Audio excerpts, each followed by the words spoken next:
In this episode, we speak with Anton Katz, co-founder and CEO of Talos. Founded with Ethan Feldman in 2018, Talos provides an institutional-grade technology infrastructure that supports the full lifecycle of digital assets trading, from price discovery to execution through to settlement. The original vision of Talos was to build an intuitive system from the ground up, leveraging the latest technology and harnessing the power of blockchains to surpass what could be done in traditional markets.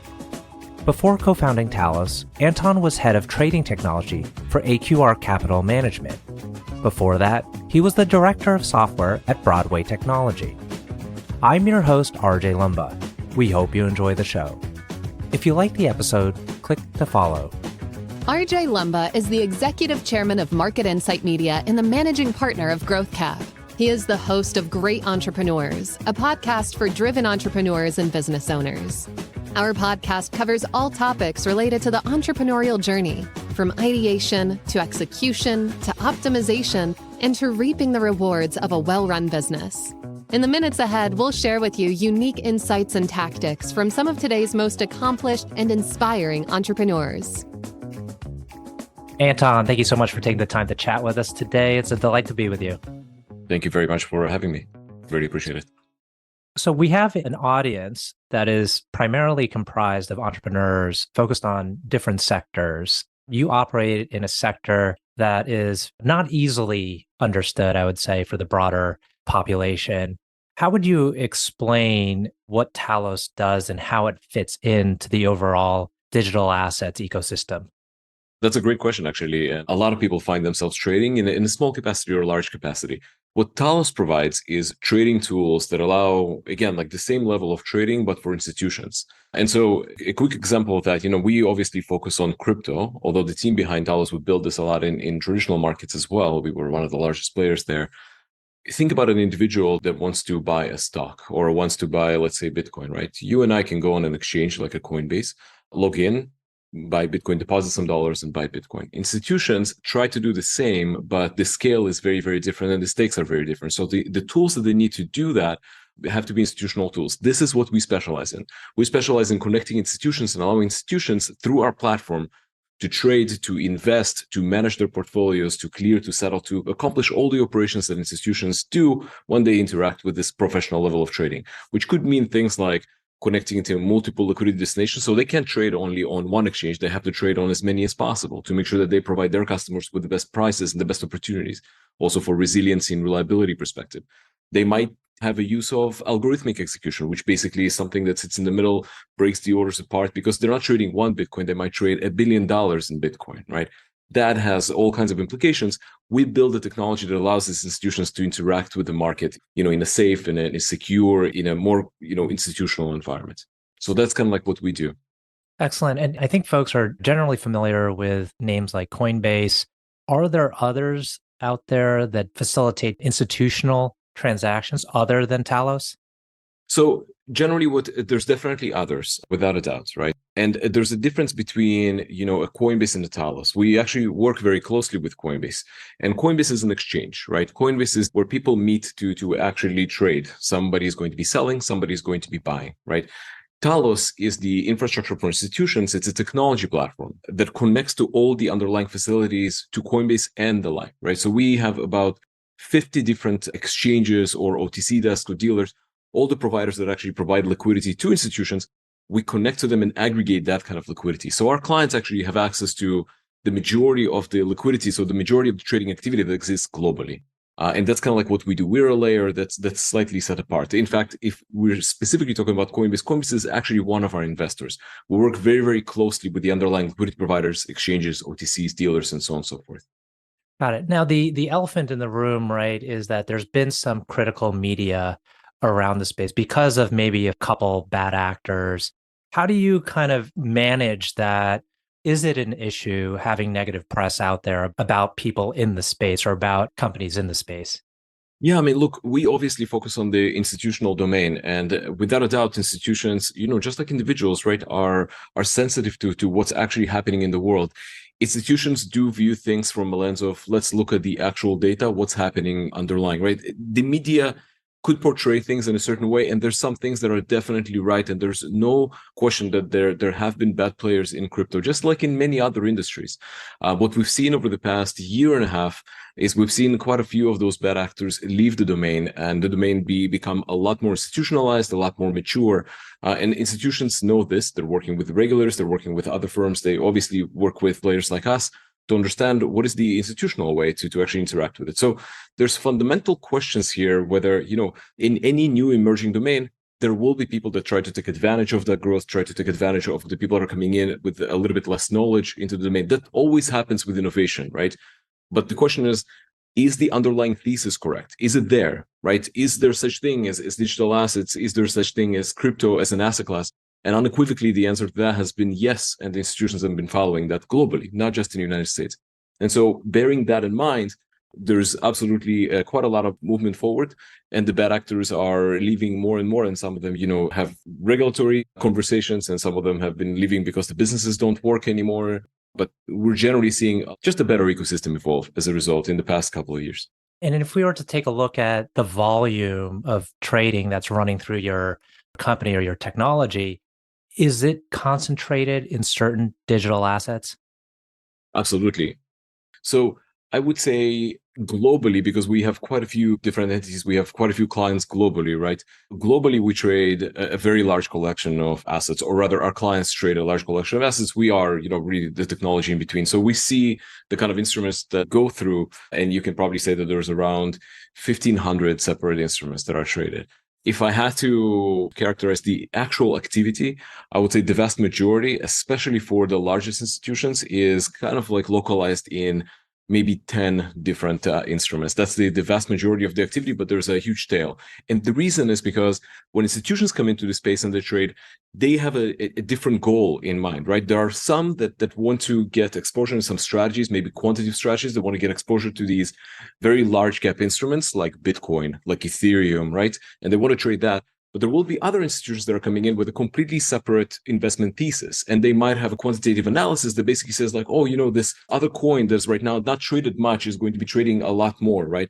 So they need to get exposure.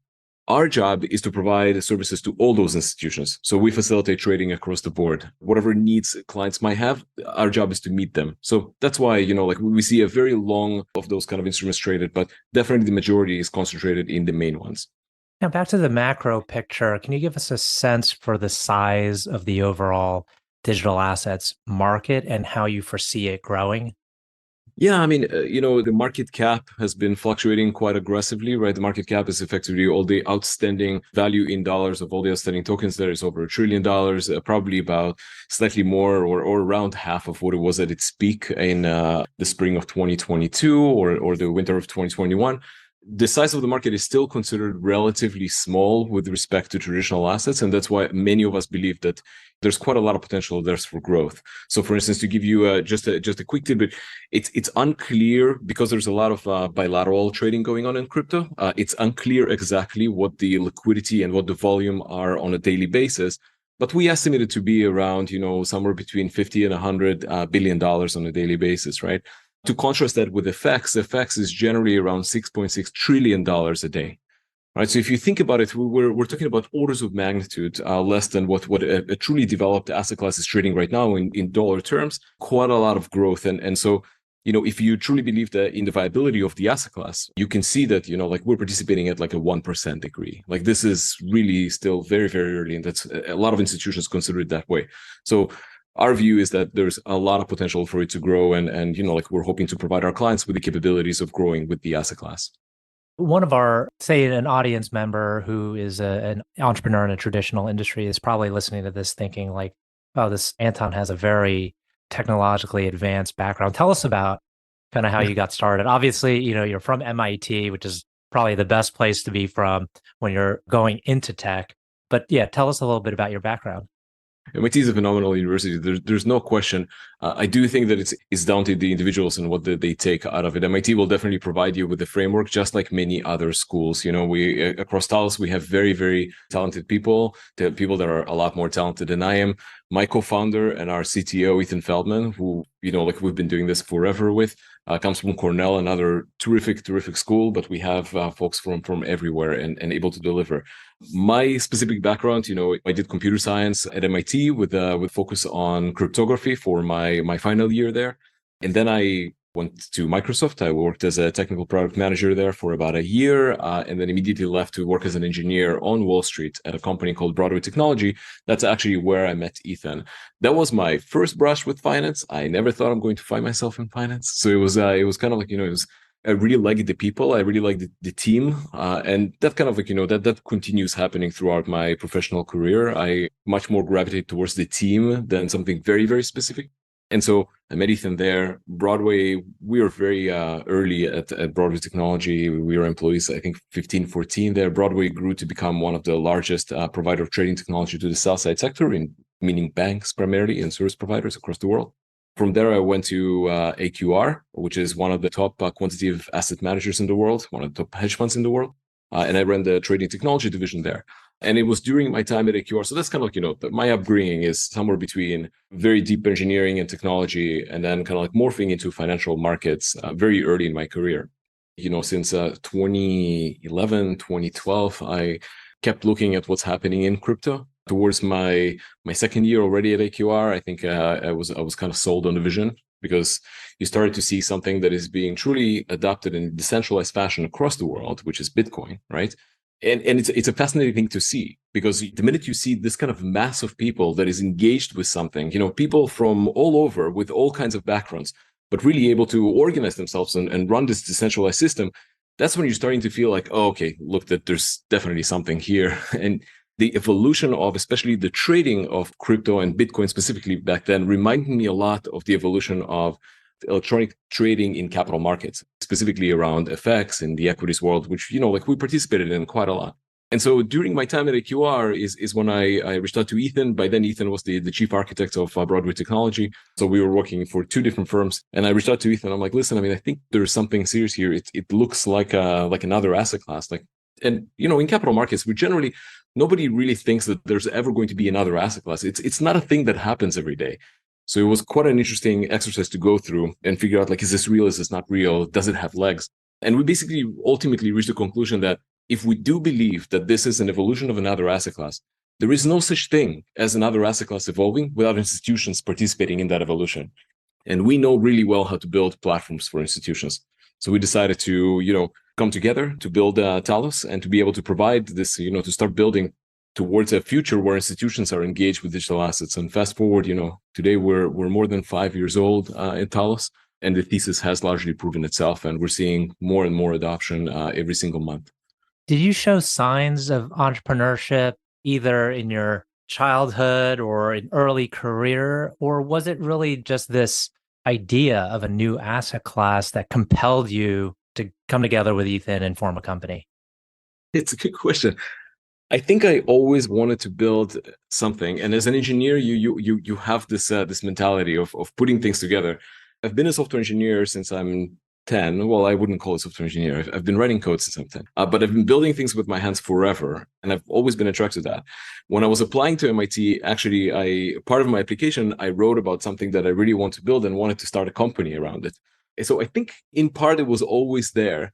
And my former boss at Broadway Technology, Tyler Moeller, reminds me that when I interviewed, and he was already kind of saying, look, we kind of want you to join. Apparently, I don't remember this, but he's saying that it's true. It's on the board, I said, I'm going to be at Broadway for this many years, and then I'm going to learn everything that you've done here, and I'm going to start my own company. I don't know if it's a great interview strategy, honestly, but apparently that's what I did for him on the board. And he still decided to hire me and give me an opportunity. And I learned a lot at Broadway. So I think the bug was always there.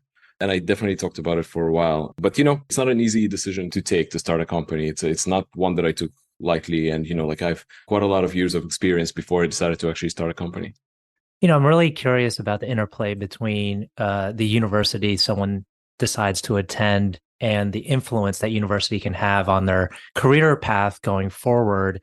Do you think MIT increasingly is becoming more adept at producing entrepreneurs similar to the way Stanford is? I think so. And I think that actually when I was in college, so I joined MIT right after my military service in Israel. So I was at MIT between 2003 and 2007. During that time, MIT was going through a little bit of a change where I can literally quote this. There was a professor that came out and said, I am tired of MIT people working for Harvard people.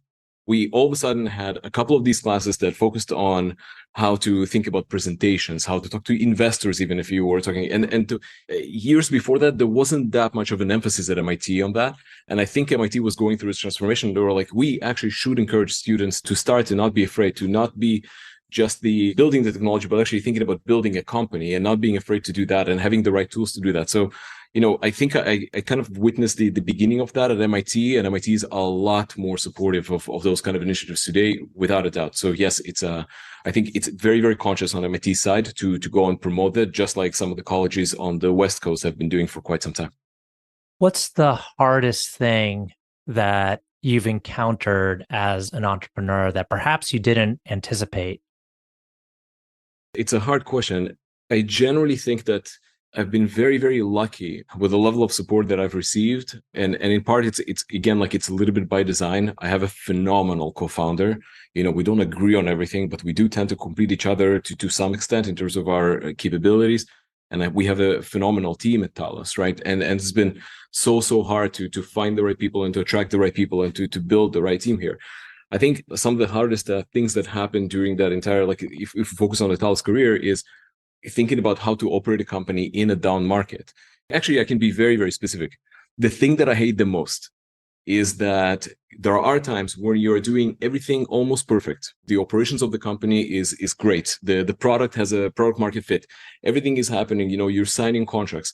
But because of the industry you're in and because of the volatility, you still have correlation to how the industry is doing. And the industry will take you on the ride. And crypto is a very volatile industry. So, not for the faint of heart. And so the thing that I think that's been sometimes difficult for me is that you all of a sudden feel like as much as you want to be the master of your domain, you can't fully control what's happening. And a lot of times it's the outcomes are really dictated by some of the market. So some of the lessons are to try and figure out, how do you move away from that kind of like strong correlation? Do you do other things? Do you diversify away? And that's a very challenging question to ask, because a lot of times the answer is, do you stay laser focused on this and believe that no matter what happens, you're going to make it? Or do you de-risk to some extent? Those kind of questions, I think, are pretty complex. We battle with them all the time. We've been very, very fortunate to navigate the market downturn well.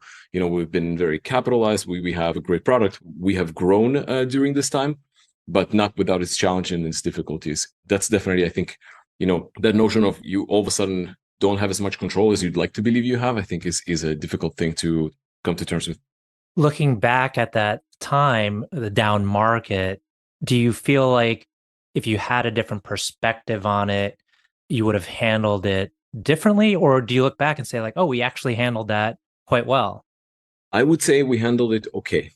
I do think that different perspectives would help. I think that, focusing on some of the more revenue specific things. So you tend to take quite a lot of risks when you're in an up market. And I think there's a portion of those risks that, knowing what I know now, we shouldn't have taken. And, it's one of the lessons that you kind of relearn again and again and again. You have to be laser focused on your go-to-market. You have to think like, is this getting me something? Is this moving our company forward? Does it have actual traction ahead of me? That kind of thinking, like constantly, you just have to pause and to think like, hey, I'm about to make this choice. Am I making it because of the right reasons, or because I think it's a new shiny thing that we'd like to build and we think that this might be good? Do I have the supporting data to say like, this is the right thing to build? So I think, there's at least a couple of avenues that I feel like we went into that we didn't need to go into, and could have been a little bit more conservative, and then could have been a little bit less conservative on some of the other things. So prioritizing, honestly, a lot of that is just being able to say no. It's like half of the time as being entrepreneur is just saying no to things, saying no to lack of focus, saying no to, all kinds of funding shenanigans that people try to rope you into, saying no to tons and tons of product directions that the minute you're a little bit successful, people try to throw you into, and being laser focused on actually delivery to market. So yeah, I think I should have been better. We've navigated it well. I think we navigated well because of the team that we have, the advisors, the board that we have, but we could have done better, and we will do better going forward. Yeah, this idea of focus is one that is often talked about. I think it was very popularized with Steve Jobs' book about how when he came back to Apple, he had the entire organization focus on one product. How do you maintain focus? How do you ensure that you're saying no to the large majority of opportunities? Not perfectly, but we try to do our best by relying on data.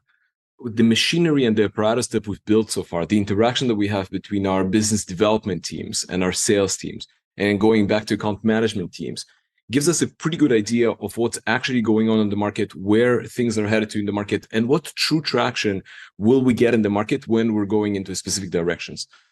Steve Jobs is slightly different than what we do here. Steve Jobs can, that's the beauty, right? Like you could say, I decide, I'm a dictator, we will go in that direction, and that's where we go.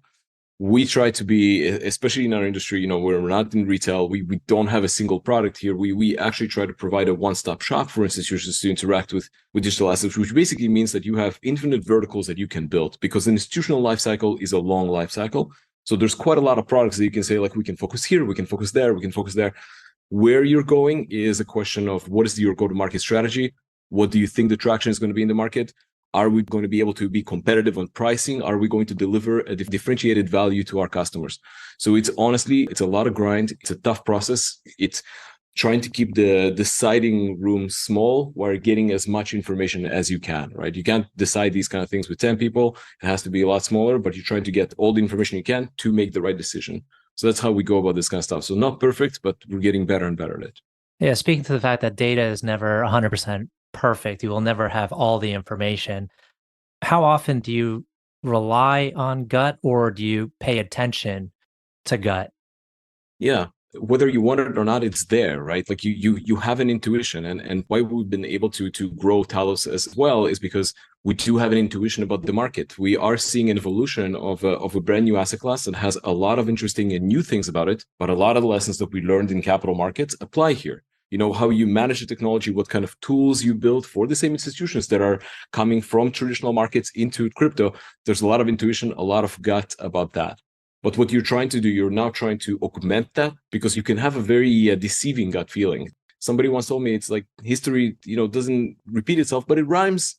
And it's literally that. It's going to feel very familiar, but there will be differences, and there will be different turns. And so if you're just using your intuition and your gut of the past experience, it's not going to be enough. The idea is like how you augment these pieces. How do you take your intuition and your gut and you augment it with data?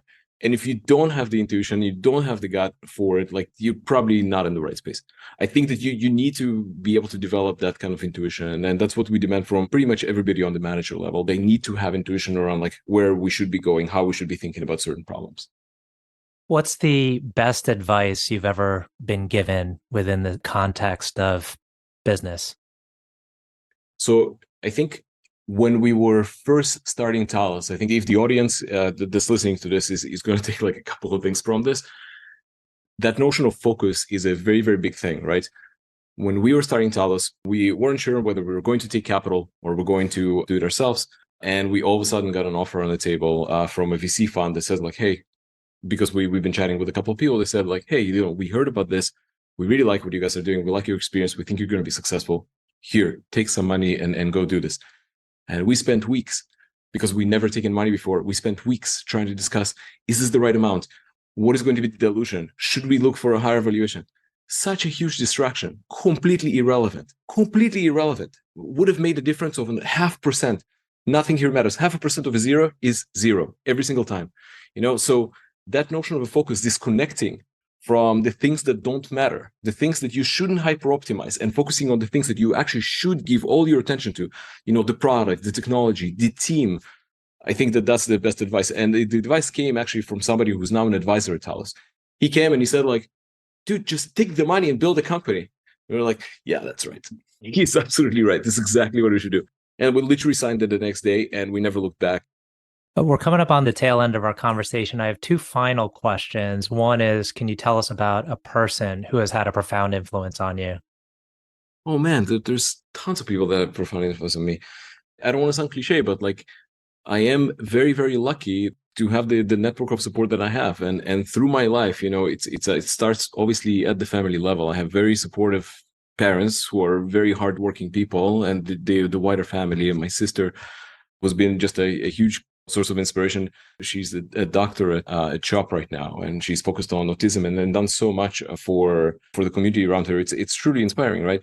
But then I have also enjoyed quite a lot of frameworks like I was a professional athlete for a while, and the coaches there like helped me tremendously to progress and to become a more even keeled person. I think I was a little bit up and down, and today I'd like to think that I'm a lot more even. The military had quite a lot of impact. There's quite a few people in college, including some professors that were really, like they take you under their wing, and it's people that have been amazing researchers and tremendously super smart folks, and will always give you of their time. So I'm trying to be that at some point too, and I would like to think that I will be that to help others to do what that others helped me. So there's been quite a few of those people along the path. And then for the past 5 years, the most support that I've received is outside of like my wife, who suffers through this like entrepreneurial thing as much as I do, at least, is my co-founder. Ethan Feldman has been like, tremendous and always a source of inspiration to me. It's like we have an awesome relationship. Excellent. What sport, by the way? I was a professional shooter. It's an Olympic shooting. The event is I shot for 50 meters, small caliber rifle. Amazing. Last question. Can you tell us about a charity, cause, or other endeavor that you're passionate about? Yeah, I can say about a few, so generally as a company, we've been involved again with autism research for some time. And we support a charity that's called Wall Street Rides Far, which is happening on a yearly basis. It's a bicycle ride, and quite a lot of people from Wall Street participate in that. And that's generating almost every year, where I think we've beaten the record of how much money that the charity was able to donate to autism research. For me personally, I've been supporting quite a few different causes. Unfortunately, for the past 2 years, the state of the world has been like really challenging. So I was actually born in Ukraine. And then when the Ukraine war started, I started supporting some of the causes associated with that. And then I grew up in Israel. And now with everything that's going on in Israel, I support some of the causes there. So a lot of a lot of my personal support has been actually targeting the recent turmoil in the world. But yeah, Wall Street Rides Far. Outside of that, there's of course other causes. Wall Street Rides Far has been a really good one. Excellent. Well, Anton, I want to thank you again for taking the time to chat with us today. I know our audience will find this very insightful. Thank you very much. Thank you so much for the opportunity and everything that you do.